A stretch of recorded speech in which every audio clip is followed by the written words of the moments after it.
Hi friends, இன்றைக்கி நம்ம mushroom biryani எப்படி பண்ணலான்னு பார்க்கலாம் வாங்க. மஷ்ரூம் பிரியாணி கிட்ஸ்க்கெல்லாம் ரொம்ப பிடிக்கும்.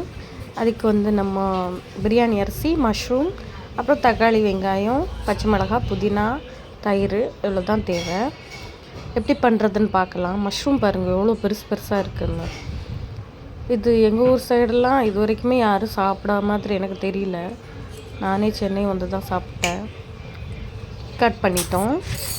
இப்போ 2 கிளாஸ் பிரியாணி அரிசி ஊற வச்சிடலாம். தண்ணி ஊற்றி ஒரு 15 மினிட்ஸ் ஊறட்டும்.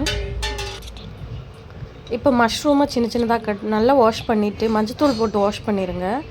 வாஷ் பண்ணிவிட்டு கட் பண்ணிவிட்டு மிளகாத்தூள், கரம் மசாலா, மஞ்சத்தூள், உப்பு இவ்வளோத்தையும் போட்டு விரசி வச்சுடுங்க. இது கூட தயிரும் இஞ்சி பூண்டு பேஸ்ட்டும் போட்டு விரசி வச்சுருங்க. அப்போ தான் அந்த மஷ்ரூம் வெள்ளை வெள்ளையாக இருக்காமல் கொஞ்சம் கலராக இருக்கும். இப்போ ஸ்டவ் ஆன் பண்ணி கடாய் வச்சிடலாம். நான் எப்போவுமே பிரியாணிக்கு தேங்காய் எண்ணெய் தான் யூஸ் பண்ணுவேன். தேங்காய் எண்ணெய், அப்புறமா கொஞ்சம் நெய். குழந்தைங்களுக்கானதுனால நெய் நிறையவே ஊற்றிடலாம். பட்டை, கிராம்பு, ஏலக்காய், அப்புறம் அந்த பிரியாணி அன்னாசி பூ அதெல்லாம் போட்டுட்டு வெங்காயம் போட்டு சாட்டை பண்ணிடுங்க. பண்ணிவிட்டு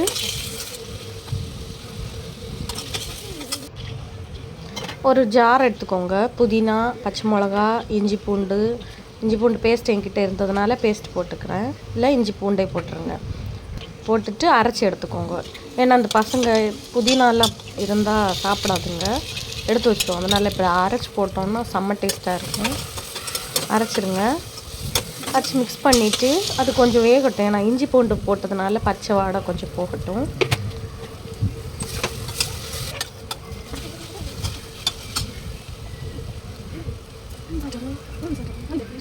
இஞ்சி பூண்டு பேஸ்ட் பத்தலை, அதனால் கொஞ்சம் கூட போட்டேன்.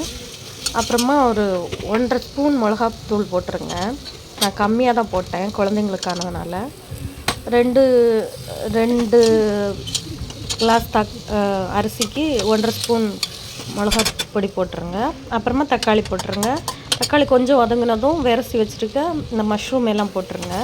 மஷ்ரூம் கொஞ்சம் வேகட்டும், இல்லைன்னா பச்சையாக இருக்கும். கொஞ்சம் வேகட்டும். கொஞ்சம் உப்பு போட்டு திரும்ப மிக்ஸ் பண்ணிவிட்டு மூடி வச்சுருங்க. கொஞ்சம் வேகட்டும். தயிரும் போடுங்க.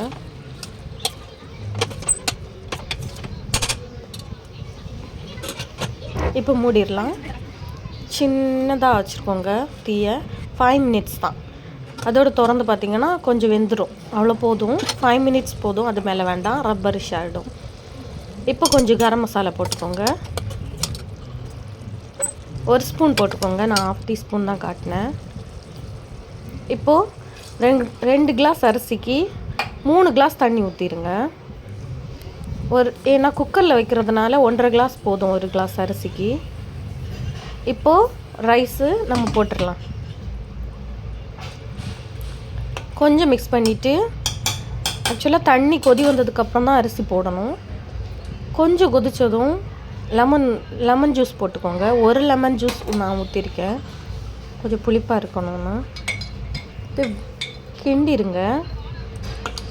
மிக்ஸ் பண்ணிவிட்டு, குழந்தைங்களுக்கானதுனால மிளகாத்தூள் கம்மியாக போட்டிருக்கேன். நீங்கள் மிளகாத்தூள் நல்லா 1.5 ஸ்பூன் போடுங்க, நல்லாயிருக்கும்.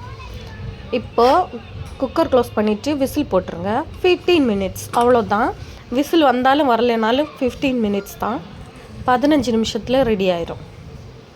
அப்படியே விசில் போனதும் ஆவி போனதும் எடுத்துருங்க. பாருங்கள், மஷ்ரூம் பிரியாணி பாருங்கள் எவ்வளோ அழகாக இருக்குன்னு.